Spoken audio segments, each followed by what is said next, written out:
बिस्मिल्लाहिर्रहमानिर्रहीम। अस्सलाम वालेकुम व्यूवर्स, आप सबके लिए बहुत सारी दुआएं और नेक ख्वाहिशात।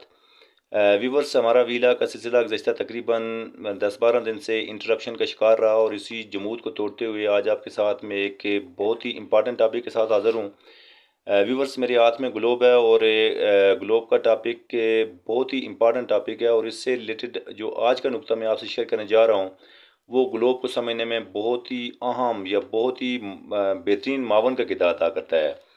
व्यूवर्स से मैं आपसे गुजारिश करूंगा कि अगर आपने चैनल को अभी तक सब्सक्राइब नहीं किया तो आप चैनल को सब्सक्राइब कर लें और इसके साथ साथ मैं आपसे ये भी गुजारिश करूंगा कि अपने दोस्त अहबाब को चैनल की बाबत ज़रूर सजेस्ट करें। व्यूवर्स से जो बुनियादी तौर पर ग्लोब है इसमें एक बहुत ही इंपॉर्टेंट लाइन है और ये मैंने फोकस की हुई है। ये देख लें, इसको कहते हैं इक्वेटर।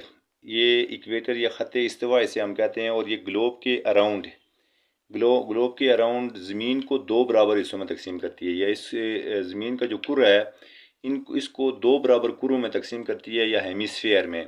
ये जो इक्वेटर है, इक्वेटर से ऊपर का जो इलाका है इसको कहते हैं नॉर्दर्न हेमिस्फीयर और इससे नीचे वाले इलाके को कहते हैं सदर्न हेमिस्फीयर। नॉर्दर्न हेमिस्फीयर में एक लाइन लगी हुई है, ये देख लें आप। इसको अगर मैं थोड़ा सा फोकस करने की कोशिश करूँगा, ये देख लें। इसको कहते हैं ट्रोपिक ऑफ कैंसर। ये डॉटेड लाइन होती है ये।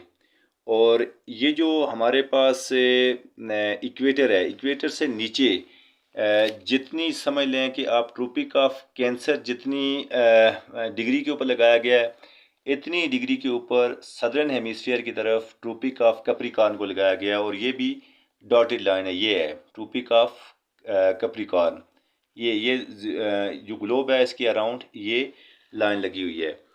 और अब मैं जो 4 डेट्स आपसे शेयर करने जा रहा हूँ वो बुनियादी तौर पर बहुत इंपॉर्टेंट डेट्स हैं।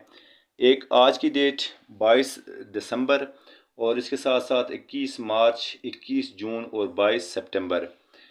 आज जो 22 दिसंबर है तो सूरज जो है उसकी जो डायरेक्ट शॉएँ हैं वो रेज़ हैं, ये शॉएँ हैं वो बुनियादी तौर पर ट्रोपिक ऑफ कैप्रिकॉर्न के ऊपर पड़ रही हैं। ट्रोपिक ऑफ कैप्रिकॉर्न के ऊपर पड़ने की वजह से ये जो सदर्न हेमिस्फीयर है यानी कि इक्वेटर से नीचे वाला इलाका जितना भी है, जिसमें अगर आप देखें तो साउथ अमेरिका के कुछ इलाके, अफ्रीका के कुछ इलाके और इसके साथ साथ ऑस्ट्रेलिया, न्यूजीलैंड और इंडोनेशिया के कुछ इलाके, ये जो है ये सारे के सारे जो हैं इसमें आ रहे हैं सदर्न हेमिस्फीयर में। तो यहाँ पे गर्मी का मौसम चल रहा है और कल जो आज जो 22 दिसंबर है, आज यहाँ पे सदर्न हेमिस्फीयर में सबसे बड़ा दिन होगा और हमारे यहाँ सबसे बड़ी रात गुजर चुकी है।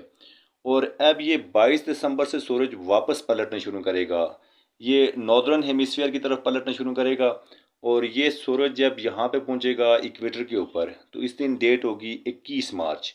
और 21 मार्च को जो दिन और रात हैं यानी नॉर्दर्न हेमिस्फीयर और सदर्न हेमिस्फीयर में दिन और रात जो हैं वो बराबर हो जाएंगे। अब सूरज ऊपर जाता जाएगा नॉर्दर्न हेमिस्फीयर की तरफ और ये देख लें आप, ये ट्रोपिक ऑफ कैंसर को 21 जून के ऊपर इसके जो सूरज की शाएँ वो उमूदन पड़ेंगी, यानी डायरेक्ट जो शाएँ हैं वो ट्रोपिक ऑफ कैंसर के ऊपर पड़ेंगी, जिसकी वजह से ये जो नॉर्दर्न हेमिस्फीयर है यानी जहाँ पे हमारा इलाका है जिसमें हम रह रहे हैं, ये पाकिस्तान है, इस इलाके सारे इलाके में बुनियादी तौर पर मौसम शदीद गर्म होगा। और ये जो मुखालफ जो हमारा हेमिस्फीयर है, सदर्न हेमिस्फीयर, इसमें सर्दियाँ होंगी और शदीद सर्दियाँ होंगी इस दौरान। अब ये देख लें, यहाँ से वापस सूरज पलटना शुरू हो गया सदर्न हेमिस्फीयर की तरफ। जब यहाँ पे पहुँचेगा तो इस दिन डेट होगी 22 सितंबर। 22 सितंबर को एक मतलब फिर सूरज जो है वो इक्वेटर के ऊपर होगा और इक्वेटर के ऊपर होने की वजह से दिन और रात एक मरतबा फिर बराबर हो जाएंगे। तो बुनियादी तौर पर ये इनको कहते हैं 21 जो जून है इसको कहते हैं समर सॉल्स्टिस। और इसके साथ साथ जो हमारे पास अगली डेट है वो है 22 दिसंबर। 22 दिसंबर को कहते हैं विंटर सॉल्स्टिस। और जो हमारे पास जब सूरज इसके ऊपर होता है इक्वेटर के ऊपर, तो 2 डेट्स हैं जब इक्वेटर के ऊपर होता है। ये जो 2 डेट्स हैं इसको कहते हैं इक्विनॉक्स। इक्विनॉक्स मीन कि इक्वल नाइट्स, यानी कि दिन और रात बराबर हो जाते हैं। तो ये बुनियादी तौर पर 4 डेट्स बड़ी इंपॉर्टेंट हैं। एक मतलब फिर मैं इनको रिवाइज़ कर लेता हूँ। 22 दिसंबर, 21 मार्च, 21 जून और 22 सितंबर।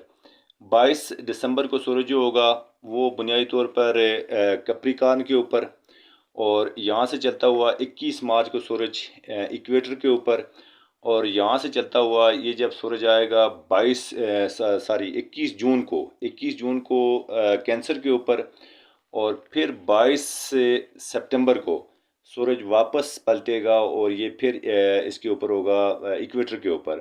तो ये सिलसिला है सूरज के, जो मैं समझता हूँ कि जिसको हमें समझना बहुत ज़रूरी है, अपने बच्चों को डिलीवर करने की ज़रूरत है। और याद रखें कि अगर हम ग्लोब को कम्प्रीहेंसिवली समझना चाह रहे हैं तो इसके लिए ज़रूरी है कि हमारे पास एक ग्लोब हो और इसको हम डेली की बुनियाद पे किसी न किसी शक्ल में चीज़ों को लर्न करें। मुझे पूरी उम्मीद है कि आज की जो वीडियो है आपके लिए किसी न किसी शक्ल में हेल्पफुल साबित होगी, और आप अपना फीडबैक ज़रूर रखेंगे। आप सबकी समातों का बहुत शुक्रिया।